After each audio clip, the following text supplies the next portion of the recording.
Hello friends, नमस्कार। स्वागत है आपका उज्जवल क्लासेस यूट्यूब चैनल में। मैं प्रेमलता आप लोगों का स्वागत करती हूं। इस वीडियो में हम शिक्षण शास्त्र के महत्वपूर्ण वस्तुनिष्ठ प्रश्न करेंगे जो ऑल टीचिंग एग्जाम में पूछे जाते हैं। अगर पीडीएफ लेना चाहते हैं तो आप लोग टेलीग्राम ग्रुप से जुड़ जाइए उज्जवल क्लासेस टेलीग्राम चैनल पर। तो चलिए शुरू करते हैं। प्रश्न संख्या 1, आत्मकेंद्रित व्यक्ति होता है। ऑप्शन है अंतर्मुखी, बहिर्मुखी, सामाजिक निर्भर, उभयमुखी। इसका सही आंसर हो जाएगा आत्मकेंद्रित व्यक्ति होता है अंतर्मुखी। तो ऑप्शन 1 इसका सही आंसर है। बढ़ते हैं अगले प्रश्न की ओर। प्रश्न संख्या 2, शिक्षा का अधिकार अधिनियम 2009 में एक अध्यापक के लिए न्यूनतम कार्य घंटे प्रति सप्ताह निर्धारित किए गए हैं।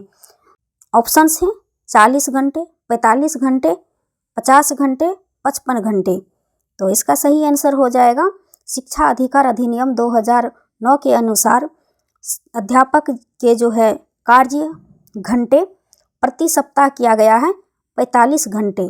तो एक सप्ताह में उसे 45 घंटे कार्य करना होगा। तो इसका सही आंसर हो जाएगा ऑप्शन 2। बढ़ते हैं अगले प्रश्न की ओर। प्रश्न संख्या 3, बाह्य अभिप्रेरणा में समावेशित किया जाएगा। ऑप्शंस हैं प्रशंसा एवं दोषारोपण, प्रतिद्वंद्विता, पुरस्कार एवं दंड, परिणाम का ज्ञान। इनमें से ए और सी, ए, बी और सी सही है, केवल बी, या इनमें से सभी। बाह्य अभिप्रेरणा में प्रशंसा एवं दोषारोपण भी समावेशित किया जाएगा, प्रतिद्वंद्विता भी, पुरस्कार एवं दंड भी, परिणाम का ज्ञान भी। तो ये सभी सही है। तो इसका सही आंसर हो जाएगा ऑप्शन 4। बढ़ते हैं अगले प्रश्न की ओर। प्रश्न संख्या 4, डैश को अनुप्रेरित शिक्षण के लिए एक संकेत के रूप में विवेचन किया जाता है। ऑप्शन से कक्षा में अधिकतम उपस्थिति, शिक्षक द्वारा दिया गया उपचारात्मक कार्य, विद्यार्थियों द्वारा प्रश्न पूछना, कक्षा में पूर्ण नीरवता।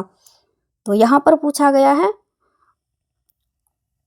अनुप्रेरित डैश को अनुप्रेरित शिक्षण के लिए एक संकेत के रूप में विवेचन किया जा सकता है। तो इसका सही आंसर हो जाएगा कक्षा में अधिकतम उपस्थिति। ये भी ऑप्शन गलत है। शिक्षक द्वारा दिया गया उपचारात्मक कार्य, ये भी ऑप्शन गलत है। ऑप्शन 4 भी गलत है। तो इसका सही आंसर हो जाएगा विद्यार्थियों द्वारा प्रश्न पूछना को अनुप्रेरित शिक्षण के लिए एक संकेत के रूप में विवेचन किया जा सकता है। तो इसका सही आंसर हो जाएगा ऑप्शन 3। बढ़ते हैं अगले प्रश्न की ओर। प्रश्न संख्या 5, शिक्षा मनोविज्ञान एक विज्ञान है। ऑप्शन है मानव व्यवहार का, मानव सिद्धांतों का, शैक्षिक सिद्धांतों का, मानव की व्यक्तित्व विभिन्नताओं का।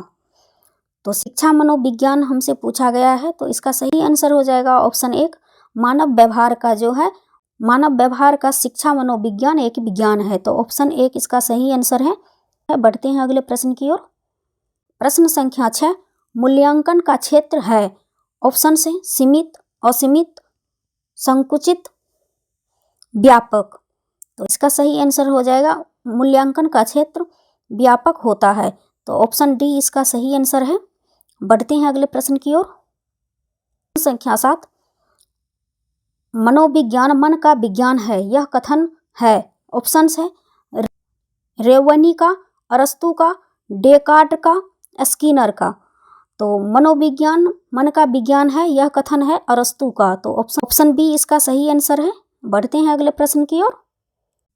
प्रश्न संख्या 8, भाषा विकास के विभिन्न अंग कौन से हैं। ऑप्शंस है अक्षर ज्ञान, सुनकर भाषा समझना, ध्वनि पैदा करके भाषा बोलना, उपरोक्त सभी।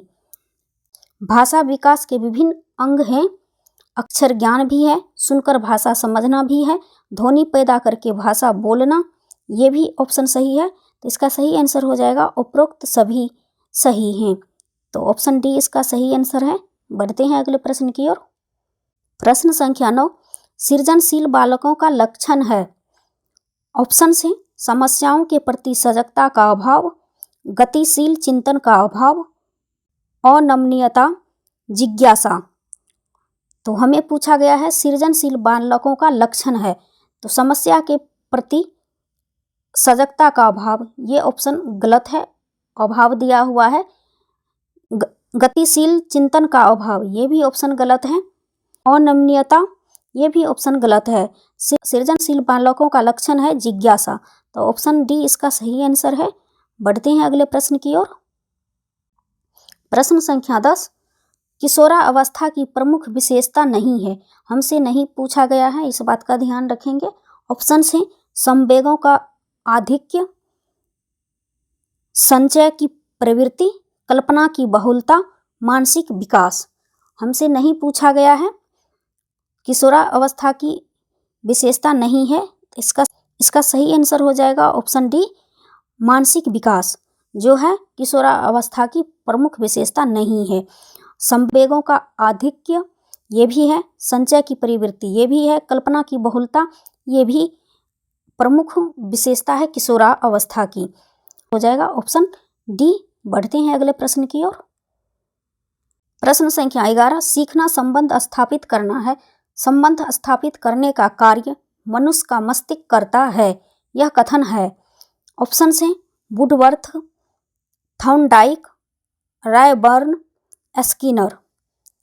तो यहाँ पर किसी मनोवैज्ञानिक का परिभाषा दे दिया गया है और हमसे पूछा गया कि यह कथन किसका है, तो इसका सही आंसर हो जाएगा ऑप्शन कथन है थॉर्नडाइक का, ऑप्शन बी इसका सही आंसर है।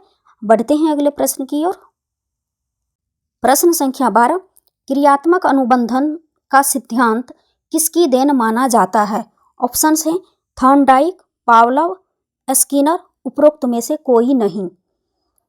तो क्रियात्मक अनुबंधन का सिद्धांत बीएफ स्किनर ने दिया है, तो ऑप्शन सी इसका सही आंसर है। बढ़ते हैं अगले प्रश्न की ओर। प्रश्न संख्या 13, सीखना प्रभावित होता है। ऑप्शन है मन, आत्मा, वृद्धि, प्रेरणा। तो सीखना जो प्रभावित होता है प्रेरणा से होती है, मन से नहीं होती है, आत्मा से नहीं होती है, वृद्धि से नहीं होती है, तो इसलिए सीखना प्रभावित होता है प्रेरणा से। ऑप्शन डी इसका सही आंसर है। बढ़ते हैं अगले प्रश्न की ओर। प्रश्न संख्या 14, हम जो भी नया काम करते हैं उसे आत्मसात कर लेते हैं, यह संबंधित है। ऑप्शन है आत्मीकरण के नियम से, आंशिक क्रिया के नियम से, अभ्यास के नियम से, परिणाम के नियम से। यहाँ पर पूछा गया हम जो भी नया करते हैं उसे आत्मसात कर लेते हैं, यह संबंधित है, तो सही आंसर हो जाएगा ऑप्शन ए, आत्मीकरण के नियम से हम उसे आत्मसात कर लेते हैं। नैतिक क्रिया के नियम से, ये ऑप्शन गलत है। अभ्यास के नियम से, ये भी गलत है। परिणाम के नियम से, ये भी ऑप्शन गलत है। इसका सही आंसर हो जाएगा ऑप्शन ए, आत्मीकरण के नियम से। बढ़ते हैं अगले प्रश्न की ओर। प्रश्न संख्या 15, थॉर्नडाइक मनोवैज्ञानिक थे। ऑप्शन हैं ब्रिटेन के, अमेरिका के, भारत के, रूस के। तो थॉर्नडाइक जो थे अमेरिका के मनोवैज्ञानिक थे, तो इसका सही आंसर हो जाएगा ऑप्शन बी। आज की वीडियो में बस इतना ही, मिलती हूँ अगले वीडियो में नए प्रश्नों के साथ। Thank you so much.